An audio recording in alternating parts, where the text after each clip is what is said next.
The Pizza Parlor Pilots of Tonopah. Once upon a time, in the empty desert of Nevada, there was a base so remote that the men stationed there swore they could see the curvature of the earth. This is the story of Tonopah Army Airfield. The year was 1942. America needed places to train pilots, places far from prying eyes, places where young men could learn to fly and fight without bothering anyone. The government looked at a map of Nevada and pointed to a spot near the tiny town of Tonopah. Population then was maybe 1,000 people. Population now is not much more. Why Tonopah? Because there was nothing there. Nothing but sagebrush, dust, and sky. Miles and miles of empty desert. Perfect for flying. So they built a base. They built runways and hangars and barracks. They brought in thousands of young men from all over America, boys who had never been west of the Mississippi, boys who had never seen a desert in their lives. And they set them to learning how to fly the B-24 Liberator, one of the most complex bombers of the war. These boys were 18, 19 years old. They came from farms in Iowa, from cities in New York, from small towns in Georgia. They arrived in Tonopah and stepped off the train into a world of heat and dust and emptiness.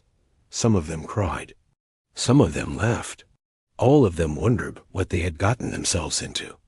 The heat in summer was unbearable. 110 degrees in the shade, if you could find any shade.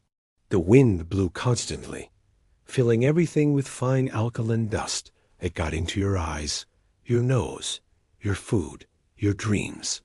The men woke up every morning covered in a thin layer of white powder, like ghosts before their time. But they learned to fly. Day after day, they climbed into those massive bombers and took to the skies. The desert below them was empty, so empty that if you crashed, you might not be found for days. And some did crash. The training was dangerous, and the desert claimed its share of young men. But the others kept flying. When they weren't flying, they had nothing to do. Tonopah was a tiny town with one main street, a few bars, and not much else. And men would walk the 3 miles into town just to see something different, just to remind themselves that the rest of the world still existed. There was a pizza parlor in Tonopah, just one, run by an Italian family who had come to Nevada years before the war. The young pilots would crowd into that tiny place, sitting at rickety tables, eating pizza that was probably not very good, but tasted like heaven to boys far from home. The owner's daughter, a girl named Maria, was 16 years old. She had dark hair and dark eyes, and a smile that made the pilots forget the war for a little while. They would come in and flirt with her, and her mother would chase them away with a wooden spoon, and everyone would laugh. It was the closest thing to home that any of them had. One pilot, a boy from Ohio named Jimmy, fell in love with Maria. He came to the pizza parlor every chance he got. He would sit for hours, drinking soda and watching her work. He told her about his farm back home, about his mother's apple pie, about his dreams of becoming a commercial pilot after the war. She listened and smiled, and maybe she fell in love with him too. But the war did not wait for love. In the spring of 1944, Jimmy's training ended. He and his crew received orders to ship out to join the fight in Europe. On his last night in Tonopah, he went to the pizza parlor. He told Maria he would come back. He told her to wait for him. She nodded, tears in her eyes, and gave him a small cross on a chain, a family heirloom, something to keep him safe. Jimmy shipped out. His B-24 flew missions over Germany. He survived flak and fighters and the cold of high altitude. He wrote letters to Maria whenever he could, letters that took weeks to arrive. She wrote back letters full of news about Tonopah, about the pizza parlor, about the desert she had never left. Then, in February of 1945, Jimmy's plane was hit over Berlin.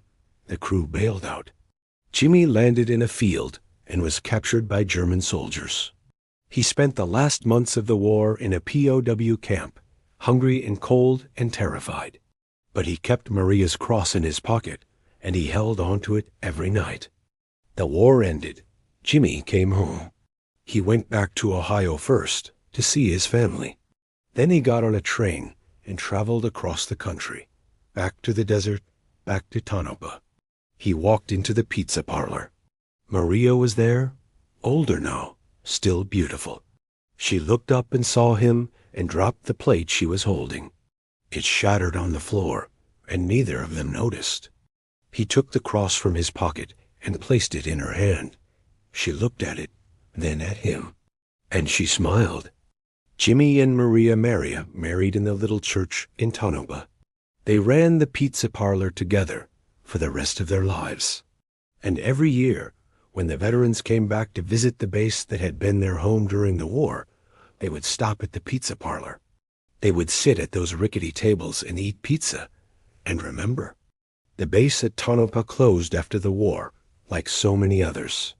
The runways are still there, cracked and faded, stretching across the empty desert. The barracks are gone. The hangars are gone. But the pizza parlor is still there. It has changed over the years, updated and expanded. But the same family runs it. And if you go there today, you might meet an old man named Jimmy, still sitting at a corner table, still watching the door, still waiting for the next young pilot to walk in. He will tell you stories about the war, about the desert, about the girl who waited for him. And he will show you a small cross on a chain, worn smooth by decades of holding. The base in the middle of nowhere is empty now, but the love that grew there, between a farm boy from Ohio and a pizza parlor girl from Nevada, that love is still alive. And that is the real story of Tonopah.